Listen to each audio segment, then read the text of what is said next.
Louis, you're a stand-up comedian, aren't you? I call myself an underground comedian. Right, say something funny, quick. We have to do something funny before the Music Natters jingle. It's got to be something that grips people. Yeah. So I thought, great, Louis is a comedian. He can say something funny to get people laughing, and then we'll get the Music Natters, and they'll go, oh, that's brilliant. And then we'll go and change tack. All right, okay. I'm not going to edit out any of the long, awkward pauses here.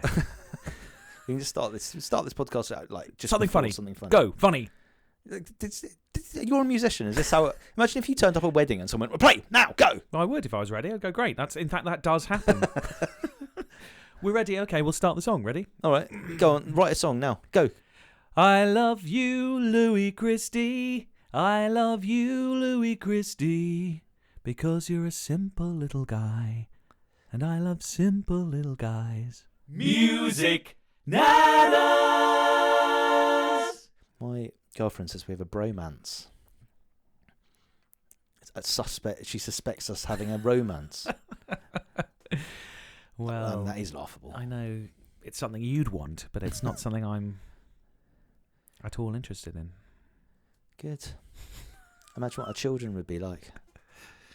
Like half blonde, half brunette. With medical science progressing as it is, you know, I mean, I imagine we'll get to the point where you don't need men at all pretty soon. Like in that Arnold Schwarzenegger movie where he has a baby. Or that wasn't it? It was My Two Dads in the 80s. That was a program. It's not going to be long before, you know, asexual reproduction will be possible. Maybe before we die, anyway, we will be able to have children. You and I will be able to have a child without the help of any other woman, unless she's a scientist. That's something to think about, isn't it? What should we call it? It sounds like the beginning of a horror movie. Sounds like this, but in a way, this podcast is our child, our love child, the you know, the creation of the twisted minds of Nigel Thomas, musician, actor, wannabe rock star, and Louis Christie, underground comedian. Should we tell the story about how that term underground comedian came up? Underground comedian. You called me up one time at work. Went, Louis, you do comedy, don't you? I'm going to British. Do you want to come to the British Comedy Awards and question people on the red carpet? Oh yes, I'd forgotten about that. Have you got a camera? I went, not really. I could use my phone. And he went, all right, let's do it. Turns out I wasn't your first choice. I'm sure you were. Chris Preswell was not available, the actual director. I'm sure you were my first choice. You were up there. You were in the top 10. I'm sure I didn't call more than 10 people before I got in contact with you. So there we were on the red carpet of the British Comedy Awards, and I was actually using my mum's old Samsung phone. Yeah. And we got absolutely belittled by a couple of people we interviewed, and then no, I think we did quite well. I think the interviews went quite well. We did take full advantage of the complimentary drinks, which any person would. But you stopped filming at that vital moment. Do you remember? No. When there was Sandy Togsvig, no. National Treasure from QI and Radio 4, and I remember interviewing Sandy Togsvig and thinking, just praying she didn't realise how drunk I was. And she was an absolute professional. She answered, and I think she was a all delight. Things considered, but she didn't give us a side eye when I whip out that Samsung. Well, anyone would. S3. Anyone would. But thankfully, my professionalism held it together. I remember we had to step aside and have a mini production meeting and go, what the hell? What are we doing? And you're like, oh my God, we're so, it's amateur. I'm like, no, we're not amateur. Okay, we're underground. Yeah. This is the way we've got to spin it, right? We're underground, and then it went up from there. Successful interview with Matt Berry. Yep. Matt Berry, that was good. Sean Walsh. I should have asked him if I could be on Toast. I suppose that might have been awkward. Well, do you remember? This was so embarrassing. You were going around handing out CDs to people. Was I? Yeah. Do you not remember that? No. You're like, oh, I'm also a musician. Here's a CD. Can you make me? You're famous. Can you make me famous? Well, no. I'm trying to not only spread the joy of music and my art, but also you never know. People are used to having. It's a lot. None of those CDs went to actual famous. Not that a comedian would have anything. Did I give Sean Walsh a CD? You did not, but you did give one to like the interviewer next to us, who was from like comedy.co.uk or something. And I was like, how is she going to help your music career? I probably just didn't want to carry another CD back with me. Please make me famous. Oh, there's famous people. I want to be famous too. That's not why you hand CDs out to people. You'd like to think that. No, but what's the name of the comedy guy? Lee.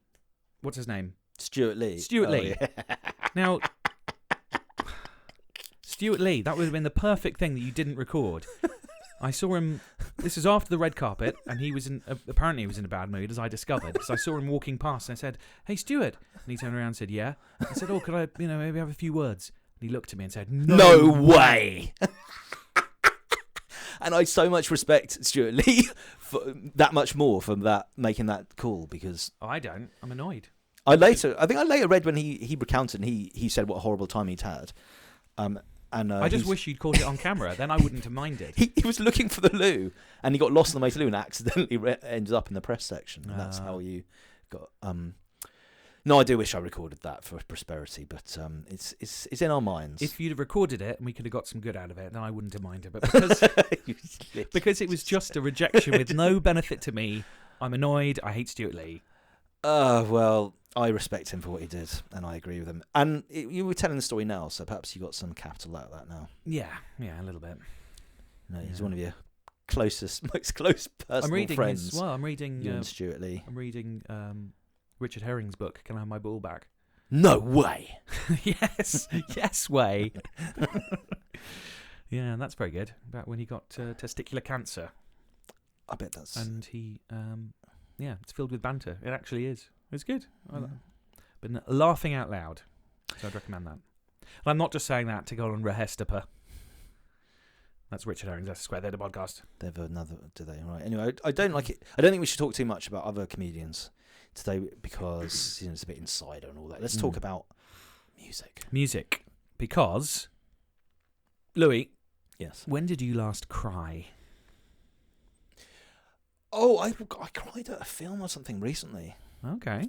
Now, I never used to be a crier. Yeah. But in my sort of, I was going to say 40s, and then I thought I don't want to say that I'm over 40, but I just have. You're in the winter of your life, basically. Yeah, the prime life begins. The prime winter, yeah, the deepest. And I've done some personal work on myself, and now I'm comfortable crying. That's not a euphemism for onanism, is it? Personal work? No. I don't know what onanism is. I'll tell you after the podcast. I'm a bit more comfortable crying now. So sometimes things set me off in movies or whatnot. Or I can't remember. What was the film? I mean, the only film that comes to my mind right now is Gremlins 2, because we watched that recently, but I don't think I cried at. What did I cry at?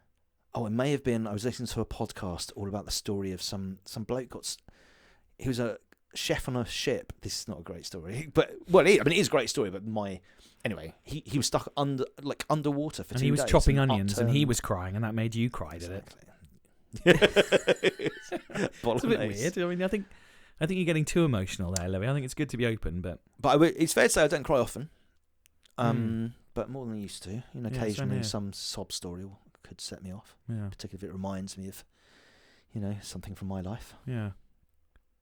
Well, the reason I ask, Louis, is because the title of this podcast, yes, Songs That Make Nigel Cry. No, I wouldn't have you down as a crier. No, I'm not. I really am not. It's just very occasionally. And but the reason it sort of came up as an idea was because I had the house to myself of a night last Friday.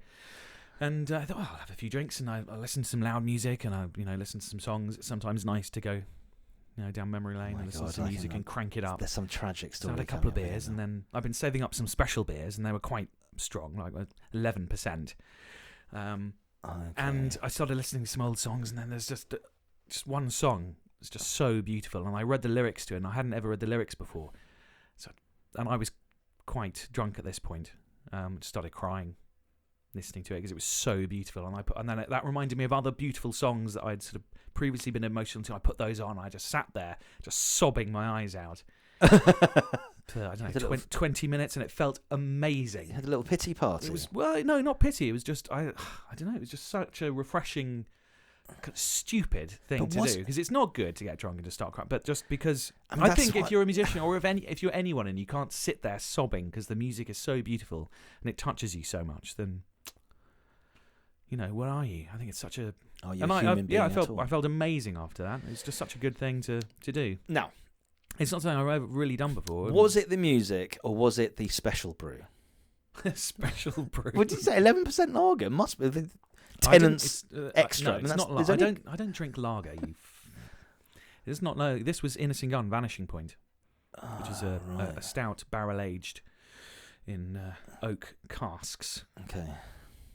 I drink proper. If I'm going to drink, it's proper stuff. Good stuff. You only want the stuff that's going to send you into weeping. Yeah.